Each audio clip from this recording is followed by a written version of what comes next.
Are you still using lock wire to retain your fasteners? Hi, I'm Logan with DMC. Today, I'm going to be showing you why you should switch to the safety cable fastener retention system.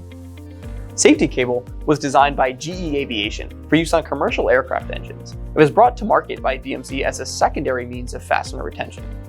Compared to lock wire, safety cable installs 3 times faster and produces a stronger, more consistent result.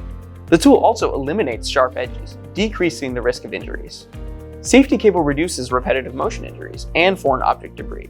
The installation and inspection of safety cable is simple, easy to train, and rework is essentially eliminated when compared to traditional lock wire methods. Safety cable tools are sold in a variety of options, including manual, pneumatic, and battery platforms, and come in both adjustable tension and preset tension options. Adjustable tension tools have a rotary tension mechanism that can be adjusted to your precise cable tension requirements. These are the most popular manual tools. Preset tension tools have a factory set tension and can terminate the cable with a single hand. Safety cable noses rotate 360 degrees and are available in 1, 3, 5, 7, and 9-inch lengths. Noses are available in standard and low profile options. Low profile noses were designed for applications where clearance is limited. Safety cable is sold in 22, 32, 40, and 62 thou cable diameters, and in lengths between 9 and 24 inches. It is made up of 3 components: the cable, the end fitting, and the ferrule. Kit packages contain 50 cable assemblies and 50 ferrules.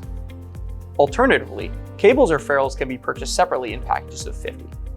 DMC also offers several other cable and ferrule configurations to accommodate unique applications. When the fastener is low profile or hard to reach, we recommend using elongated ferrules, as they allow the tool nose to be more easily aligned. Flanged end cable assemblies and flanged ferrules are an alternative to flat washers and reduce the risk of fault. This configuration is suitable for fasteners with larger diameters. Self-looping jumper cable assemblies anchor a single fastener to a single structure. A variety of safety cable toolkits are available, including multi-tool configurations with and without verification equipment to support your specific requirements. We recommend the starter kit, DMC 1000-4R. Visit our website to learn more.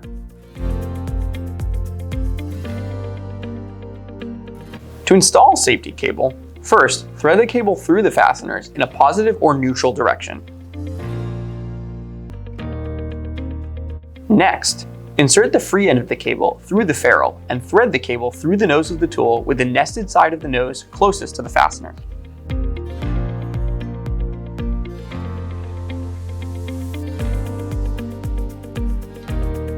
Hold the tool nose steady and parallel to the fastener and wrap the cable under the tensioning wheel.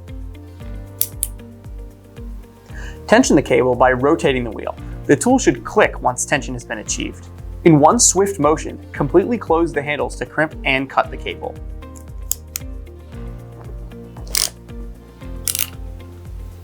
It is important to note that safety cable is not a means of maintaining torque, but a safety device used to prevent disengagement of the part. Per SAE AS567 specifications, excess cable cannot be reused.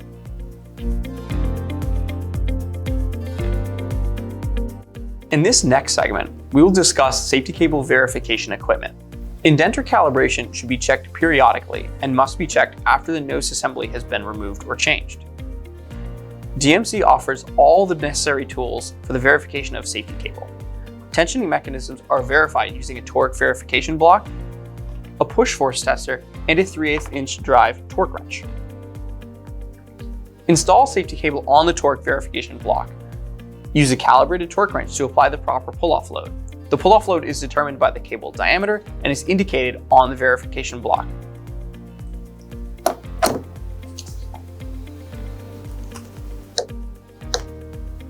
Release the torque when the minimum pull-off load is achieved. Do not apply additional tension to the cable. If the cable breaks off or pulls out of the ferrule, the crimp is unacceptable and the tool should be adjusted. Next, use the push force tester to apply load to the cable. If the cable touches both the side or bottom surface of the test area, then remove the cable from the test block and adjust the cable tension.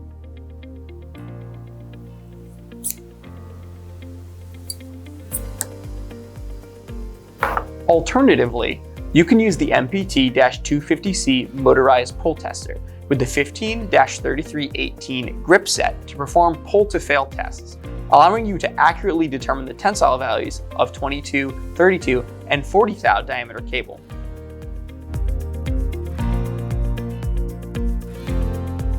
To make adjustments to the indenters, remove the nose assembly by removing the two socket head cap screws.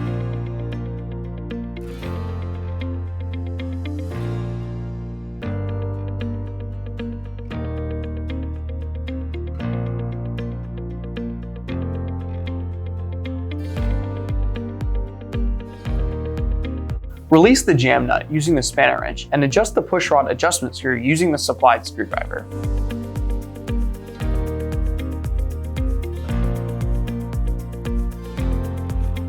Turn the screw clockwise to decrease the tension. Turn it counterclockwise to increase the tension. After each adjustment, tighten the jam screw using a spanner wrench and a screwdriver to hold the adjustment screw stationary. Replace the nose assembly and the two socket head cap screws. Prevent binding by turning each screw a small amount until tight. Finish by checking the calibration.